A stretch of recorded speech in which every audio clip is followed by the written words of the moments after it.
You're about to see a few people learn to use the newest, most advanced business computer in the world. It's more durable than any. Fletcher saved $300 on her office. Exacting values in design and engineering.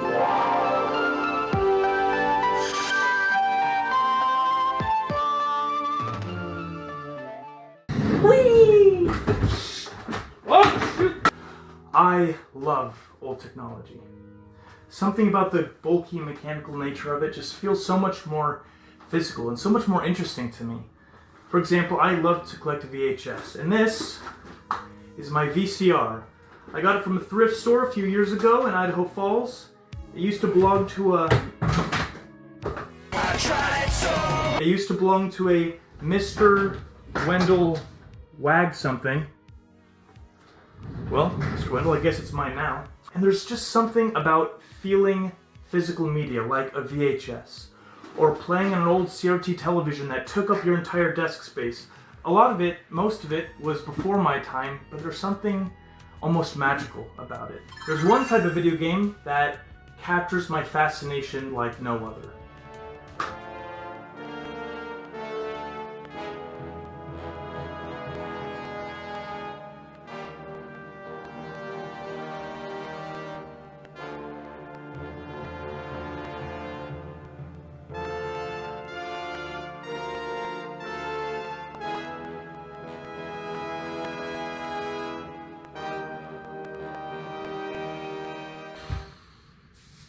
Text adventures. For those of you foolish enough not to be aware, a text adventure is a game where the entire game world, characters, environment, and interactions is simply presented through text. And you'd interact with the game elements by typing out the actions that you'd want to perform. So if you're going to solve a puzzle or explore a world, you'd say go north, or find key, or assassinate the president. I don't know, there's a lot of stuff you could do in these games. And because the nature of the games themselves could be easily converted to a physical format, that gave birth to the rise of choose-your-own-adventure books. Now I have a small collection. Text adventures really surged in popularity from the late 70s to the early 80s, because they were among the first video games that you could actually play at home, provided you were rich and lucky enough to have your own home computer. But over time, video games stopped going from things that you can find in the arcades to things that you could find in your very own home. From game cartridges you could buy at your local store and plug and play right in your house, to handheld gaming devices like the Game Boy Color, text adventures just really couldn't compete. But what if they could? I want to ask the question, what would a text adventure console look like? Something similar to the Nintendo Switch or the Steam Deck, but as if it was made in the 80s. It's a very niche question that no one else in the world cares about except me, but I'm gonna do it.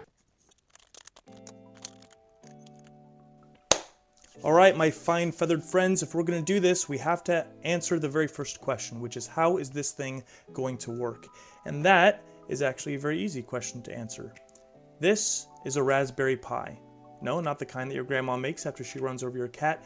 A Raspberry Pi is basically a mini computer that you can buy. It has its own onboard processor, it can connect to Wi-Fi, Bluetooth, you could hook up a keyboard and mouse to it and use it like a normal computer. But in its current state, it's pretty useless. I don't want this thing to be plugged into a wall, I want it to be wireless, so I'm gonna need a little battery pack. So let's put this on right here. This might take me a while, hold on. Alright, looking pretty good. Of course, battery's not included, but we'll solve that later. Now, this thing would be useless if we don't have a screen to read the text. It is a text adventure after all. So here I have a touchpad LCD screen. This actually is a lot more overpowered than what I need it for. I just want it to display some 8-bit style text, but it'll do just fine.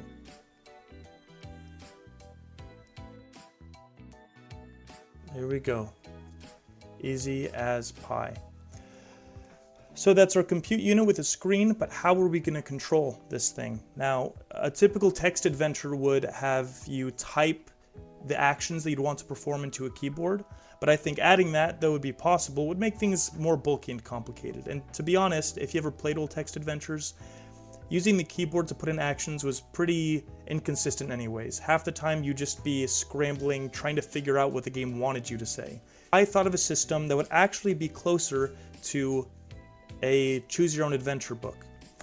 Basically, at any point in the book, you'll have a choice to turn. You have a few options, but you turn to the page of the option that you choose. So to make things simple, I want the same thing. There will only be 3 buttons on this device. One to turn it on and off, and then the other 2 will be to scroll through your different options, and then one will be to select the option you want. Now this is a prototype, it's a mess. I'm a messy guy if you can't tell. So let's wire this thing up. Okay, not bad. So what you see here will be all of the electronic components that will be tucked and hidden away in a cool, fancy packaging unit. But there's one thing you might notice. The screen isn't even on. Nothing's on. That's because we haven't even programmed it yet. Also, it doesn't have any batteries in it. So this has all been the easy part. The difficult part will be programming the text adventure. But I guess we gotta start somewhere. So now we figured out the hardware, but the software is where things get a little tricky. Coding the game is more difficult than you might think. Now, programming a text adventure can get very complicated very quickly because you have all of these branching story paths. Most games, most normal games, have a linear story path, the beginning, middle, and end. Character interactions, NPCs, cutscenes, all those things are pre-scheduled to occur at certain times. But you can't really do that with text adventures if you want it to feel interactive. So the branching storyline can get more and more complex depending on how you want to write it. But to get all of these weird storylines and beats to all work together, we have to have a system that makes it easier for us to do so. And that is this. So this website, twinery.org, lets you create your own text adventure story in a branching narrative path, which is pretty cool. So you write the options and it'll map it all out for you. You can have certain story elements go back to the beginning, or you can create new ones simply by writing some text.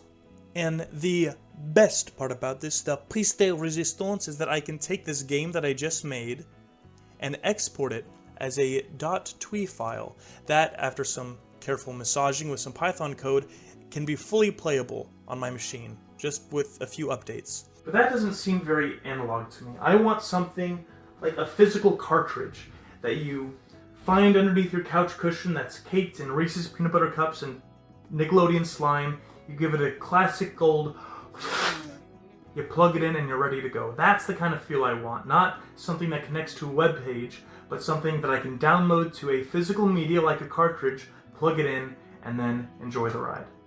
Okay, so now we have the software to make the game, the hardware to run the game. Now it gets to the fun part, designing the casing that this thing will fit into. Now, what you're about to see consisted of hours and hours of designing and tweaking and printing and painting and gluing, but with the magic of movie making, it all can be as simple as a movie montage. What?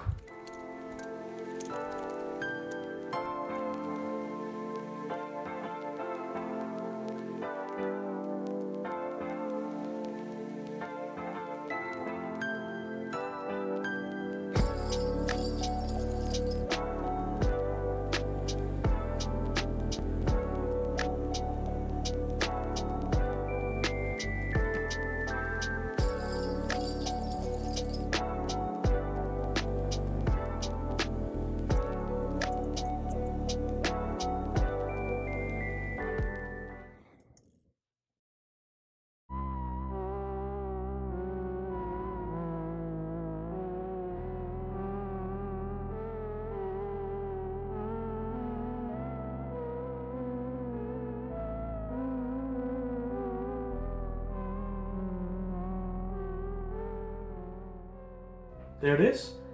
So the question you might be asking is, now that it exists, what game am I going to create to work on it?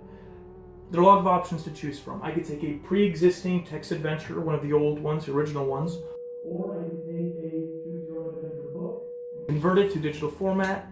But to be honest, the whole reason I did this project was to play one very specific game. About 10 years ago, a very close friend of mine, Magnus Pavel, he wrote a choose-your-own-adventure for me specifically. It was on a composition notebook, not this one exactly, but one about this size, that told of this heroic and perilous adventure in a post-apocalyptic wasteland. It was really cool, and I've kept it for many, many years. But I always thought the best way to do it justice was to play it not through reading a book, but to actually play it on a console itself. So this entire project was made specifically for this one game. Are you curious what it's about? Oh! Okay, it's a lot brighter than I thought it was going to be. Hold on, I need to find something else. Okay, a little bit better. Imagine a desolate world where almost all oxygen has been mysteriously depleted, leaving cities, forests, and roads frozen in place but deadly to inhabit. Life persists only inside sealed domes and pressurized suits where oxygen gauges rule every decision and panic can be fatal. In this airless world, love, memory, and sacrifice are the only things that still feel alive, because survival is no longer measured in days, but between one breath and the next. This is Final Breath. Not bad, right?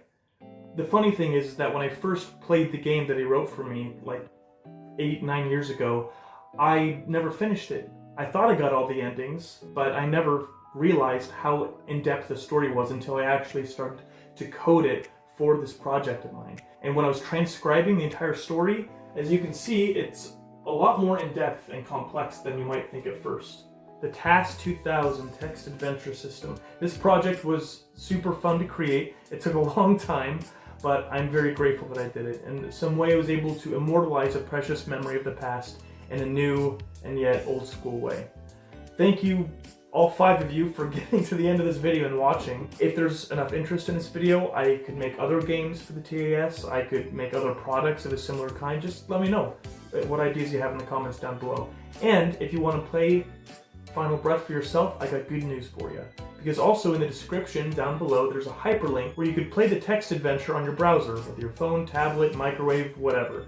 You won't have the retro feel of playing it on this, but you can still experience the story the way that it was meant to be. Okay, so just thank you so much for watching this video. Bye.